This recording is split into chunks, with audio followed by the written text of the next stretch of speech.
Dubai was once untouchable, a city where money erased fear and luxury promised control. But today, something feels different. The silence is louder than ever. They called it the Switzerland of the Middle East. Neutral, stable, always open, a safe haven in chaos. But that illusion is starting to crack. In just days, everything changed. Tens of thousands of tourists canceled their plans. Bookings vanished almost overnight, like a switch was flipped behind the scenes. Luxury hotels felt it instantly. Rooms once fully booked now sit empty. Occupancy rates dropped from nearly full capacity to eerily quiet halls and dark suites. Beaches that once buzzed with life are now silent. No music, no crowds, just waves hitting the shore, echoing through a space meant for celebration.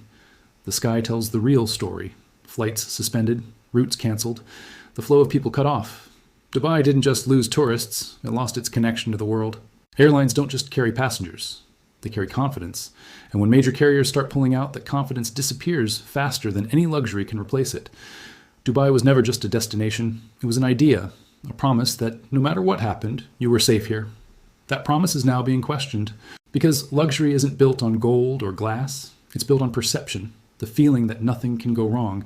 And once that feeling breaks, everything changes.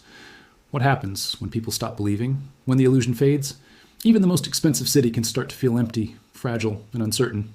Dubai now feels like a stage after the audience has left. The lights are still on, but the energy is gone. Something is clearly shifting. And this raises a bigger question. Is this just a temporary disruption, or the beginning of something deeper, something the world didn't expect? Out on the water, the illusion of freedom is breaking. Superyachts, once symbols of limitless movement, now sit motionless under the harsh Gulf sun. These floating palaces were built to escape anything, but today they cannot leave. The very machines of freedom are now trapped in stillness and uncertainty. The problem isn't mechanical, it's geopolitical. Strategic waterways have tightened. Regional tensions have turned open seas into controlled zones, restricting movement beyond imagination. The Strait of Hormuz, once a gateway, now feels like a bottleneck, a narrow passage controlling the fate of billions in floating luxury assets. Dubai Harbor was designed as a global hub, a place where the world's wealth could dock, celebrate, and move freely without limits or hesitation. But that vision is fading. The harbor now feels controlled, restricted, less like a gateway, more like a boundary where movement is quietly monitored. Yachts are no longer sailing across open seas. They move in small circles, close to shore, under watchful systems designed for protection, not freedom. The parties have stopped. The offshore events, the gatherings, the deals made under open skies paused indefinitely as uncertainty replaces celebration across the water. And then comes the hidden cost, insurance. War risk premiums have surged dramatically, turning these luxury assets into financial burdens overnight. Owning a yacht now means paying millions just to keep it still. No movement, no experience, just a floating expense under constant risk calculations. Even elite gatherings are collapsing. Major events where billion-dollar deals once happened are being delayed, postponed, or quietly canceled without clear timelines. The ecosystem of wealth is freezing, not crashing loudly, but slowing down silently. A system built on motion is now stuck in hesitation. Because here's the truth. Wealth was never just about owning things. It was about the ability to move, to escape, to choose any destination instantly. That advantage is disappearing. The ultra-rich, who once had complete control over their movement, are now facing limits they cannot simply pay away. Geopolitics doesn't negotiate with money. It redraws boundaries without warning, turning privilege into restriction and freedom into something conditional and fragile. So the question changes. Not how much you own, but how far you can go. And right now, even the most powerful seem stuck. The city still shines, but something feels off. The energy is gone. Dubai looks complete from above, yet empty when you step inside. Palm-shaped islands once filled with life now feel abandoned. Beaches stretch endlessly, but the crowds have disappeared, leaving only wind and quiet waves. Luxury hotels remain open, but their halls echo. Staff outnumber guests. Perfect rooms sit untouched, waiting for visitors who never arrived this season. Prices are falling fast. Resorts that once charged premium rates now offer deep discounts, trying to attract anyone willing to ignore the uncertainty outside. But lower prices are not enough. Fear travels faster than discounts. People are choosing safety over luxury, avoiding destinations that no longer feel predictable. Some hotels have chosen a different strategy. Instead of admitting low demand, they announce renovations, quietly shutting doors while maintaining an illusion of control. Iconic attractions are also going dark. Famous landmarks pause operations under safety concerns, removing key experiences that once defined the city's identity. Theme parks and entertainment hubs have fallen silent. No laughter, no music, no movement. Just large structures standing still, waiting for life to return. Behind this silence, a deeper shift is happening. The people who powered the economy are beginning to leave, taking skills and capital with them. Corporate offices are quietly relocating. Businesses are moving operations elsewhere, seeking stability, leaving behind empty floors and uncertain futures in the city. But not everyone can leave.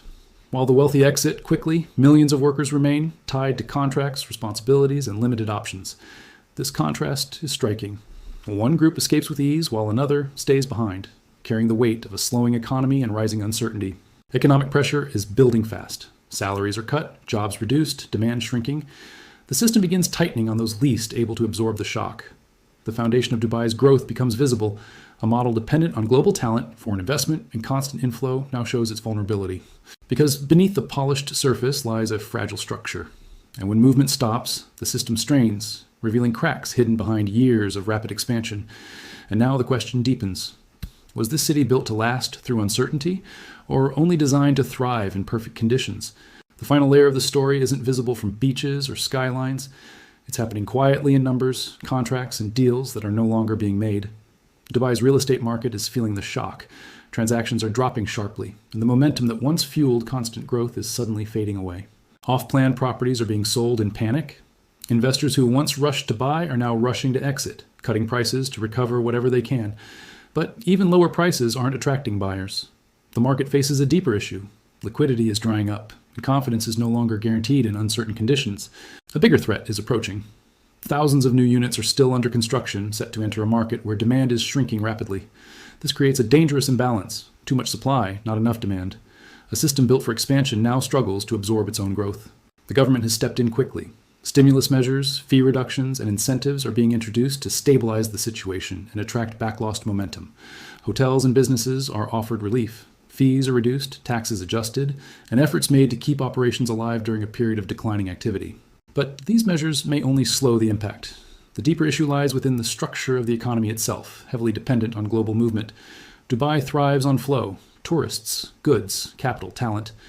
When that flow is interrupted, the entire system begins to feel pressure from every direction. Supply chains are also under strain. Ports face disruptions, flights are reduced, and imported goods become harder to maintain at previous levels. Luxury consumption starts to break down. High-end goods become scarce, and the experience that defined Dubai begins losing its consistency and appeal. Meanwhile, competition is rising.